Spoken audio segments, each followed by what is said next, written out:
Mes amis Gémeaux, bonjour et bienvenue sur la chaîne Tarot à merveille. Pour votre tirage général, ceux qui me découvrent, soyez les bienvenus. J'espère que vous allez bien. Allez, c'est parti.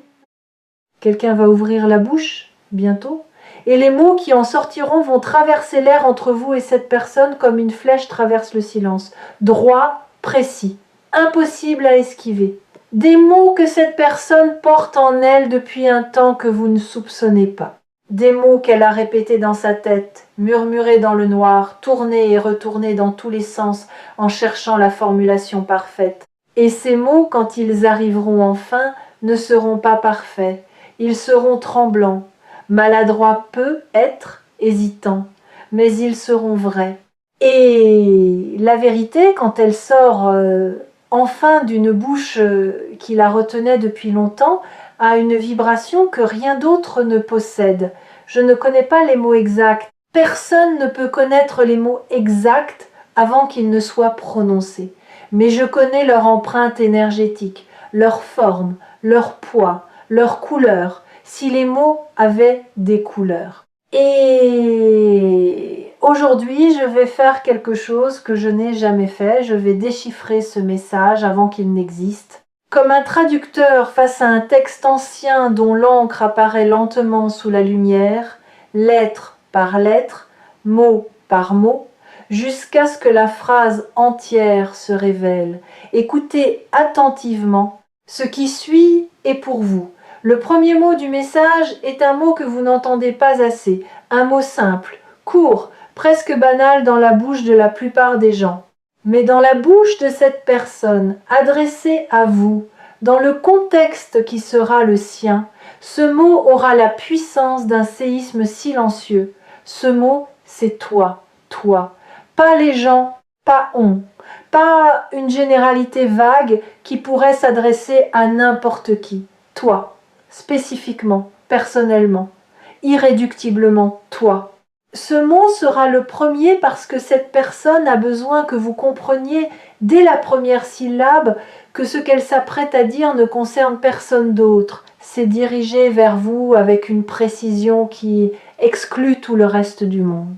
Et cette précision, pour quelqu'un qui a passé une grande partie de sa vie à se sentir interchangeable, remplaçable, fondu dans la masse, cette précision sera un choc, un beau choc. Le genre de choc qui remet le cœur en place. Vous avez vécu trop longtemps en vous sentant générique, en vous considérant comme un parmi d'autres. Quelqu'un de fonctionnel, d'utile, de présent, mais rarement quelqu'un d'irremplaçable. Rarement quelqu'un vers qui on se tourne, non pas parce qu'on a besoin de quelque chose, mais simplement parce qu'on a besoin de lui, de sa présence, de son souffle dans la pièce. De cette chose indéfinissable qu'il apporte quand il est là et qui manque quand il n'y est pas. Le toi qui va être prononcé bientôt brisera cette illusion de généricité. Il vous extraira de la foule dans laquelle vous vous êtes caché. Il posera un projecteur doux, pas aveuglant, sur votre singularité. Et pour la première fois depuis longtemps, vous sentirez ce que ça fait d'être choisi. Pas par défaut, pas faute de mieux, choisi parce que c'est vous. Parce que personne d'autre n'aurait fait l'affaire. Parce que la place que vous occupez dans la vie de cette personne a exactement votre forme et aucune autre forme ne pourrait la remplir. Deuxième mot. Ou plutôt, deuxième fragment du message. Car ce qui suit le toi n'est pas un seul mot, mais une intention, une direction. Et cette direction est inattendue. Ce qui va suivre le toi n'est pas un reproche. Ce n'est pas une demande. Ce n'est pas une condition. C'est une reconnaissance. La reconnaissance peut être la forme la plus rare de la parole humaine. Nous savons demander, nous savons reprocher, nous savons conseiller, critiquer, flatter, manipuler. Mais reconnaître, vraiment reconnaître ce que quelqu'un est, ce qu'il a fait, ce qu'il a porté en silence, cette compétence-là est presque disparue du langage quotidien. Et c'est exactement cette compétence rare que cette personne va exercer en votre présence. Elle va reconnaître quelque chose que personne n'a reconnu avant elle, pas vos accomplissements visibles, pas vos succès mesurables. quelque chose de plus profond, de plus intime, quelque chose que vous faites sans y penser, sans le valoriser, sans même le considérer comme remarquable. Cette chose que vous êtes le seul à minimiser alors qu'elle illumine la vie de ceux qui vous entourent. Peut être que c'est votre manière d'écouter. Cette écoute pleine, entière, où la personne en face sent qu'elle a toute votre attention, tout votre respect, tout votre espace. Cette écoute qui ne prépare pas sa réponse pendant que l'autre parle, mais qui absorbe, qui accueille, qui fait de la place, peut être que c'est votre manière de rester calme quand tout s'agite autour de vous, cette ancre que vous êtes pour les autres sans même le réaliser, cette stabilité silencieuse qui permet à ceux qui vous entourent de ne pas sombrer parce qu'ils savent, consciemment ou non, que vous êtes là, que vous tiendrez, peut être que c'est votre manière de revenir, de toujours revenir, malgré les déceptions, malgré les blessures, malgré les portes claquées et les silences prolongés. Vous revenez, pas par faiblesse, par fidélité à quelque chose de plus grand que l'offense. Par cette capacité rare et presque héroïque de voir au-delà du geste blessant et de reconnaître l'être blessé qui l'a posé. Ou peut être que c'est quelque chose d'encore plus subtil, votre manière de poser une question, pas n'importe quelle question, la bonne question, celle qui va droit au cœur du sujet que l'autre évite. Celle qui ouvre une porte que la personne en face n'osait pas ouvrir seule. Vous ne faites pas cela par stratégie, vous le faites parce que vous sentez. Vous percevez le non-dit avec une acuité qui déstabilise ceux qui préfèrent rester en surface, et cette perception, cette capacité de nommer ce que les autres taisent, c'est un don. Un don que vous banalisez parce qu'il fait partie de vous depuis toujours, comme la couleur de vos yeux ou la forme de vos mains. Mais pour ceux qui en bénéficient, pour ceux qui ont été touchés par une de vos questions au moment exact où ils en avaient besoin, ce don est une lumière dans l'obscurité. Quelle que soit la chose précise que cette personne va reconnaître, l'effet sur vous sera le même. Un arrêt, un moment suspendu où le monde se tait, et où vous entendez peut être pour la première fois la confirmation extérieure de ce que vous faisiez en silence, dans l'ombre, et sans attente de récompense. Et cette confirmation va déclencher quelque chose en vous, pas de la fierté, pas de la vanité, quelque chose de plus fondamental, de la légitimité.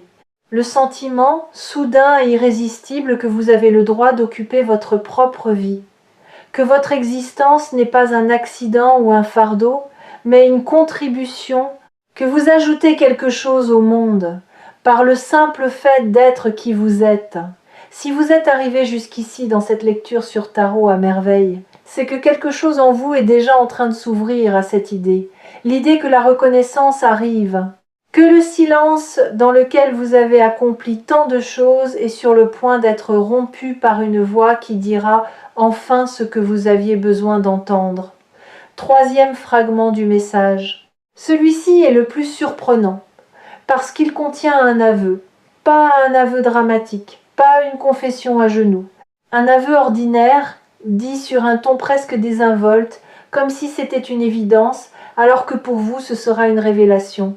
Cette personne va vous avouer qu'elle a eu peur de vous, pas peur au sens physique, peur de votre profondeur, peur de ce que votre regard voit quand il se pose sur quelqu'un, peur de ne pas être à la hauteur de l'attention que vous portez aux choses, peur de cette exigence silencieuse que vous incarnez, non pas envers les autres, mais envers la vie elle-même.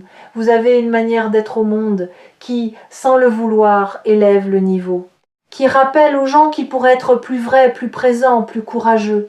Et cette élévation involontaire, elle intimide. Vous ne le saviez pas, ou plutôt vous ne le croyez pas. Parce que de l'intérieur, vous vous voyez comme quelqu'un de simple, quelqu'un qui essaie, qui doute, qui trébuche. Vous ne voyez pas l'impact que votre simplicité authentique a sur les autres. Vous ne mesurez pas la puissance de votre refus de jouer un rôle dans un monde où presque tout le monde joue. Il y a un mot pour désigner ce que vous êtes, un mot que vous n'utiliseriez jamais pour vous décrire. Ce mot, c'est référence. Vous êtes devenu, sans le chercher, une référence pour cette personne. Pas un modèle parfait sur un piédestal, une référence humaine, un étalon de mesure vivant pour ce qui compte vraiment. Quand elle doute de sa propre sincérité, elle pense à la vôtre. Quand elle hésite entre le confortable et le juste, elle se demande ce que vous feriez.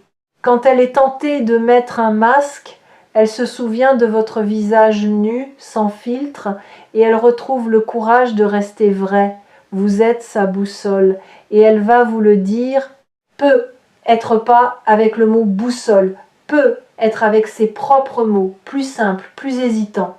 Mais le sens sera le même. Tu m'orientes.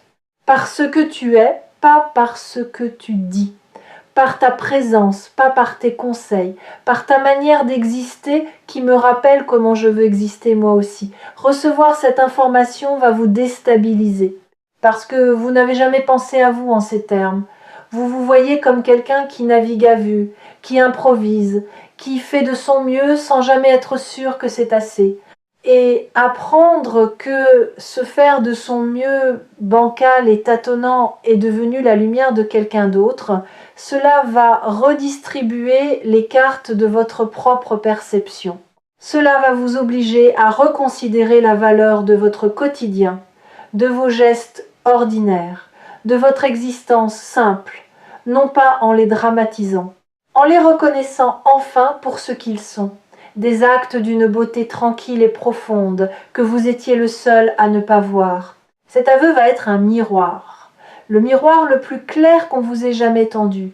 Et dans ce miroir, vous ne verrez pas la personne que vous croyez être. Vous verrez la personne que les autres voient.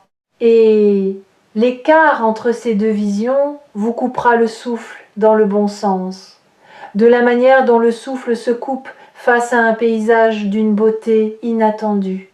Quand vous réaliserez l'ampleur du décalage entre votre perception de vous-même et la perception qu'ont de vous ceux qui vous côtoient, quelque chose va se fissurer. L'histoire que vous vous racontez depuis des années, cette histoire de l'être ordinaire, insuffisant, toujours en dette, va perdre sa crédibilité. Et une fois qu'une histoire perd sa crédibilité, elle ne peut plus vous gouverner. Quatrième fragment. Celui-ci est le noyau du message, le centre de gravité autour duquel tous les autres mots tournent. Et il est d'une simplicité qui va vous désarmer. Cette personne va vous dire ce que vous représentez pour elle, pas en termes grandioses, pas avec des superlatifs, avec des faits, des moments précis, des souvenirs concrets. Elle va vous dire « Tu te souviens de ce jour où tu as fait telle chose ? Eh bien ce jour-là tu m'as changé. Tu ne le sais pas, tu ne l'as jamais su. Mais ce jour-là, quelque chose s'est déplacé en moi. Quelque chose qui n'a plus jamais bougé depuis. Et vous, en entendant cela, vous allez chercher dans votre mémoire. Et vous trouverez le moment dont elle parle. Et vous serez stupéfait. Parce que pour vous, ce moment n'avait rien de spécial. C'était un mardi ordinaire, un geste machinal, une parole lancée sans y penser, un acte de gentillesse si naturel que vous ne l'avez même pas enregistré. Et pourtant, pour cette personne, ce mardi-là a été un tournant. Ce geste-là a été une encre. Cette parole-là a été un phare dans un brouillard que vous ne soupçonniez même pas. C'est ça le mystère de l'impact humain. Nous ne savons jamais quels moments de notre vie deviennent des moments pivots dans la vie des autres. Nous semons sans voir, nous éclairons sans savoir, et les graines que nous plantons dans le sol des autres germent dans un silence total, loin de nos yeux, hors de notre conscience. Jusqu'au jour où quelqu'un vient nous dire « Regarde !» Regarde ce qui a poussé, regarde ce que ton existence a rendu possible. Ce jour approche pour vous, et il ne sera pas seulement émouvant, il sera recalibrateur. Il va recalibrer l'image que vous avez de vous-même, pas en la gonflant, en la corrigeant, en remplaçant la sous-estimation chronique par une évaluation juste, pas flatteuse, juste. Et la justesse, en matière de perception de soi, est le terreau le plus fertile qui existe pour la transformation. Il y a un 5e fragment dans ce message, et celui-ci est tourné vers l'avenir, parce que cette personne ne va pas seulement parler du passé, elle va parler de ce qui vient. Elle va exprimer quelque chose qui ressemble à de la certitude, pas la certitude arrogante de celui qui prétend connaître l'avenir, la certitude tranquille de celui qui a assez observé pour savoir. Et ce qu'elle sait, ce dont elle est certaine, c'est que vous n'avez pas encore vécu vos meilleurs moments. Elle le sait parce qu'elle vous connaît. Pas la version de vous que vous montrez au monde, la version de vous qui existe dans les interstices, dans les moments non surveillés, dans les gestes que personne ne remarque. Et cette version-là, celle qu'elle a eu le privilège d'apercevoir, porte un potentiel immense. Un potentiel qui n'a été qu'effleuré par tout ce que vous avez vécu jusqu'ici, comme un instrument dont on n'aurait joué que les notes les plus simples, alors qu'il peut produire des symphonies entières. Et elle va vous dire quelque chose qui ressemble à ceci. Et je veux être là quand tu joueras ces symphonies. Je ne veux pas les manquer. Je ne veux pas apprendre, des années plus tard, que tu as fait des choses extraordinaires et réaliser que j'étais trop loin, trop absent, trop silencieux pour y assister. Je veux être dans la salle, au premier rang, pas pour m'attribuer un quelconque mérite, mais parce que voir quelqu'un devenir pleinement lui-même est l'un des spectacles les plus rares et les plus beaux que la vie puisse offrir. Et que tu es cette personne pour moi. Ce fragment tourné vers l'avenir porte en lui une promesse implicite, la promesse de la présence. La promesse de quelqu'un qui ne vous suit pas par intérêt, mais par conviction. Par cette certitude intérieure que votre parcours mérite d'être accompagné, d'être soutenu, d'être célébré dans ses victoires et tenu dans ses chutes. Cette promesse, elle ne sera peu être pas formulée en ces termes, elle sera peu être contenue dans un simple « je serai là ». 3 mots. Mais 3 mots qui, prononcés par la bonne personne, avec la bonne intention, au bon moment, valent plus que 1000 déclarations. Le message qui se dessine maintenant, vous le voyez se former, mot après mot, fragment après fragment, comme un texte ancien dont l'encre devient visible sous la lumière. Et ce texte dit ceci: toi, oui toi, je te vois, je vois ce que tu fais en silence, je vois ce que tu portes sans te plaindre, je vois la peur que tu caches et le courage que tu montres. Et je veux que tu saches que tu as compté pour moi d'une manière que tu ne mesures pas, que tu comptes encore, que le meilleur de toi est devant toi, pas derrière, et que si quelqu'un devait te le dire, je veux que ce soit moi, maintenant, avant qu'il ne soit trop tard. Avant que la vie ne nous emporte chacun dans nos courants respectifs, sans que j'aie eu le courage de te dire ce que mon cœur sait depuis le début. Voilà le message, voilà ce que quelqu'un va vous dire. Peut être pas avec ces mots-là, peut être avec d'autres, peut être même sans mots du tout, par un geste, un regard, une présence qui en dira plus que n'importe quel discours. Mais l'essence sera la même, la vibration sera identique, et quand vous la recevrez, votre corps la reconnaîtra avant votre esprit. Vos yeux s'humidifieront avant que votre mental ne comprenne pourquoi. Votre gorge se serrera avant que les mots de réponse ne se forment. Et dans ce moment de reconnaissance physique antérieure à toute pensée, vous saurez que c'est vrai, que ce n'est pas de la flatterie, que ce n'est pas de la politesse, que c'est le cœur d'un être humain qui parle au cœur d'un autre être humain dans la langue la plus ancienne du monde. Les fidèles de tarot à merveille savent que certains messages ne font pas que passer, ils s'installent, ils prennent racine, ils deviennent une partie de votre paysage intérieur, aussi permanent qu'un arbre dans un jardin.